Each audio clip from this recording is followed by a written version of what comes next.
Бәріңізге сәлем. Құрметті оқырман, видео басталмас бұрын каналға тіркеліп, қоңыраушаға басып, қазақ арнасының дамуына өз үлесіңізді қосыңыз.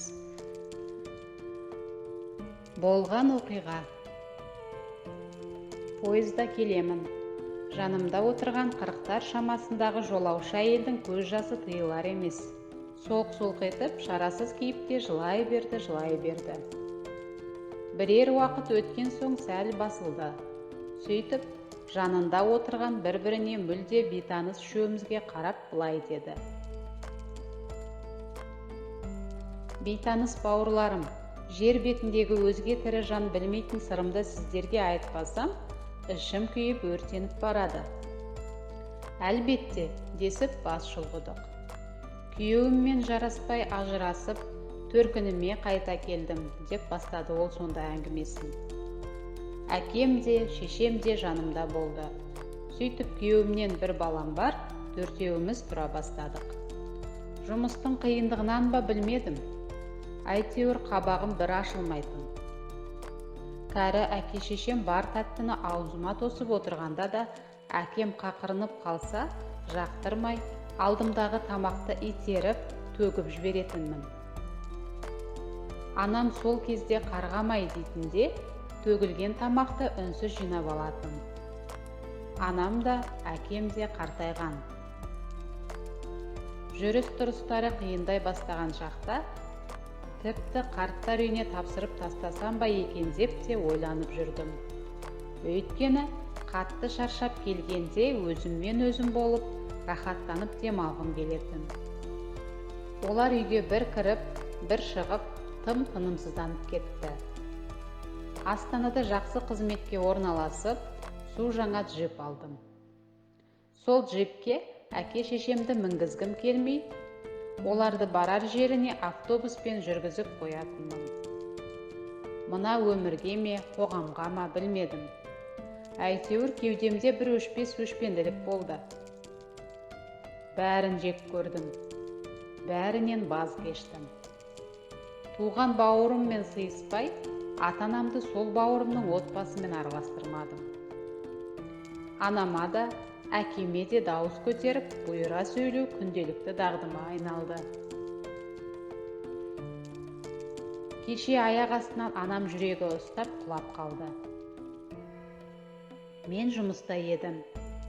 Тас болып қатып қалған жүрегім кезекші дәрігерлер ауруханадан қоңырау шалғанда еріп сала берген ай. Алқынып ауруханаға жеттім. Анам кереуетте жатыр екен. Көзі жұмулы. Кереуетке жетіп жығылып өкіре жыладым. Тастамашы, апа, тастамашы.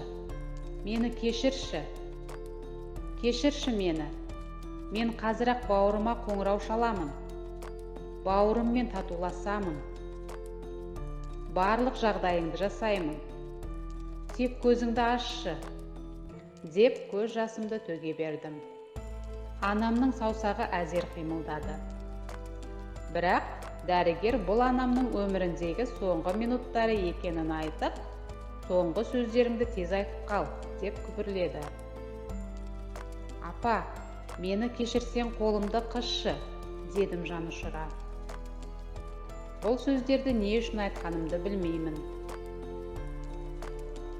Бәлкім өзіме кішкене жеңіл болсын деп, кейін өз-өзімді жегідей жемес үшін айтқан шығармын. Анам қинала қимылдап, саусағымен қолымды бір рет қысқандай болды. Расымен бе, мен бейбақты, мен сорлыны кешіресің бе, апа? Дегенімде, бірер секундтан соң анам саусағын тағы қимылдатты. Мен бұл жолы анамның мені естіп жатқанына сенімді болдым.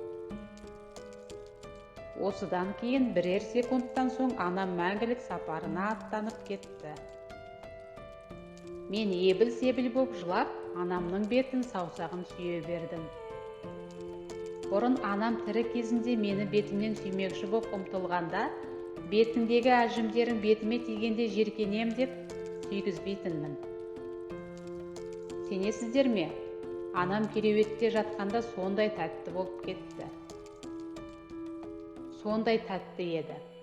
әжімі де сондай сүйкімді болатын. Ал жансыз саусақтары мәңгілік менен ажырамаса екен деп тіледім сол сәт.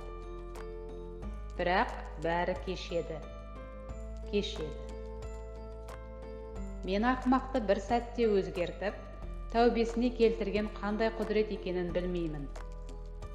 Бір білерім, өмір бойы анама істеген істерім үшін өкініп өтемін. Әйелдің ауыр әңгімесін тыңдап отырған жолаушының бірі, «Ал әкең қайда?» деді сыбырлай. Әкем, анам қайтыс болды деген хабарды естіген бойда жүрегі ұстап құлап қалды. Қазір ауруханада жатыр. Жағдайы жақсарыпты. Телефонмен сөйлестім. Біз анамызды өзі туған Талдықорғанға жерлеу үшін алып келеміз. Анамның мүрдесі бауырымның көлігінде, деді әйел.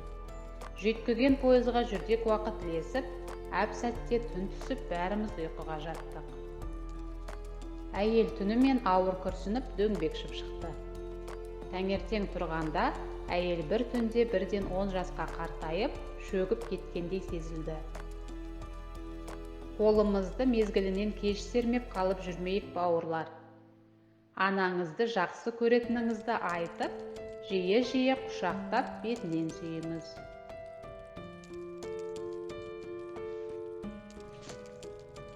Достар, видео ұнаған болса лайк басып, каналға тіркеліп пікіріңізді қалдыра отырыңыз.